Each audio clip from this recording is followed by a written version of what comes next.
Howdy y'all, DM Caden here. It's been quite a while since I've been on YouTube. Very busy. I don't know if anybody knows, I teach astronomy at a local university here. So I'm coming up on the end of my semester and I should be able to be back into the swing of things. However, just as finals are underway, I thought I would show you a few things that I have been doing.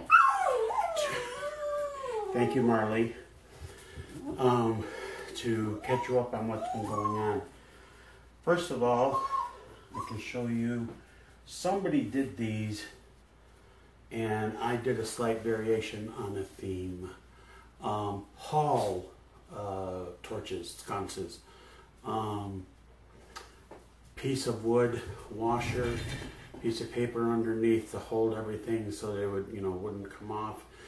The little sconce there, one of my dogs, Louie, my Schnauzer, is a diabetic. And I keep all of the caps off the needle end of his syringes. And lo and behold, didn't they work? So I keep them. And this is a DM Scotty trick to make the flame. It's a Q-tip.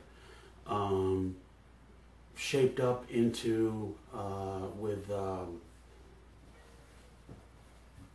and water, and I do the Liquitex to give it some flame, and then just paint it accordingly. I did about 10 of those. I finally, much to my gamers' request, I did the spiral staircase up and one going down. Now, pleased to note they aren't painted yet. But that's okay. That's what I'm doing. And DMG Info gave me a really good idea. He did a really good interchangeable pit of spikes. So I don't know if you can see that, but it's pretty cool. Little bloody metal spikes and everything. And what I decided to do is I would make interchangeable pits of lava, which is just cardboard, a square, all painted black. And then I did one thick line, as even as I could, all the way around of the hot glue. Then I painted inside that line in the lava color, or what I wanted for poison, or what I wanted for acid. Okay, and then after it was dried, I filled it, going real slow with the lines, and I got a few bubbles. You can't really see it on the camera, I don't think, and it's got a nice shine to it. So it filled it, has a nice shine to it, so it looks like a pool of poison, a pool of acid, a pool of lava, so forth and so on.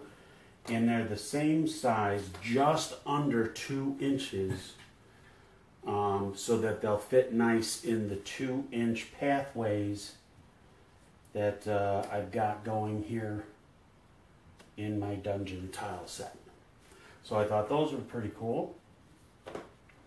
I've also been very, very busy populating my dungeon with doors. This was a room that they actually used, and this represented a forge because I haven't done an actual forge yet.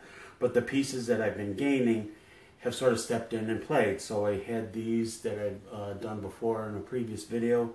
And I told them, well, this was the forge and the wood that supplied it. And this was an anvil and the work was being done here. And this was supplies.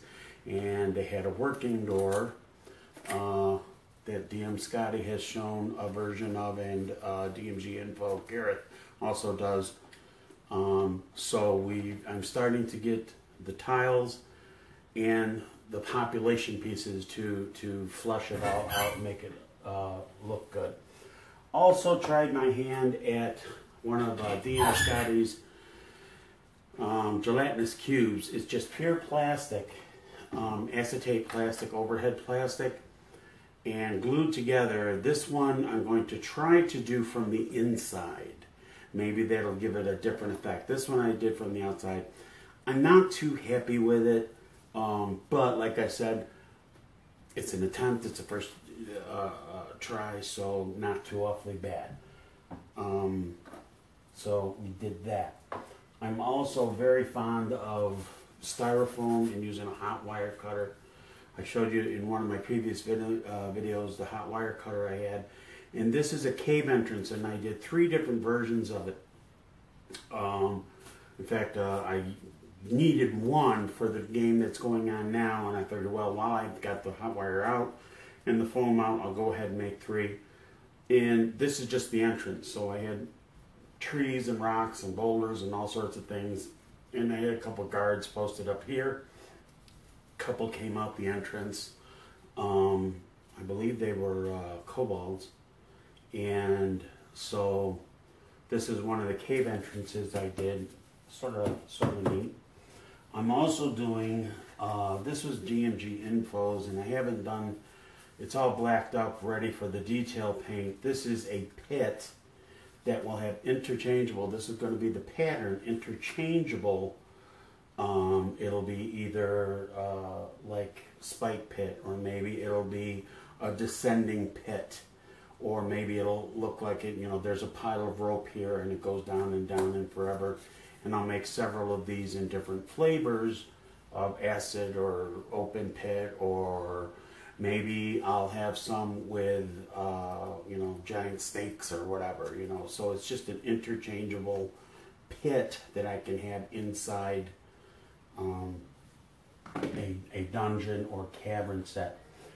These also were a result. These are not a direct descendant of DM Scotty, but I saw in DM Scotty's game session videos, he's got me finally convinced to do gridless, and all my gamers really like it. And he had these sticks, and I said, well, they're okay, but boy, you know, fat fingers here. Everybody was, you know, trying to pick them up and everything. I took, this is a pizza box lid holder upper, which you can also use as flight, to indicate flight, by the way. I saw that in one of DM Scotty's videos too. And this, they can lay down and they can just pick it up, and I did 1, 2, 3, 4, 5, 6, 7 of them, all different colors, so everybody could have their own whatever, and they're really good, and everybody likes them fairly well. They're really cool. So that's a little catch up of what's going on. Hopefully I can start making some more videos. I got a bad word of mouth in the live Crafters Tavern video actually live transmission a couple nights ago. So Gareth, I'm back. I'll try to step to the plate and do right by the crafters. And by the way, kudos to that. That was a great setup, and it went off without a hitch. I thought it was really interesting to hear you guys interact and share ideas and talk about how you got into all this and stuff. So that was really cool. So that's about it.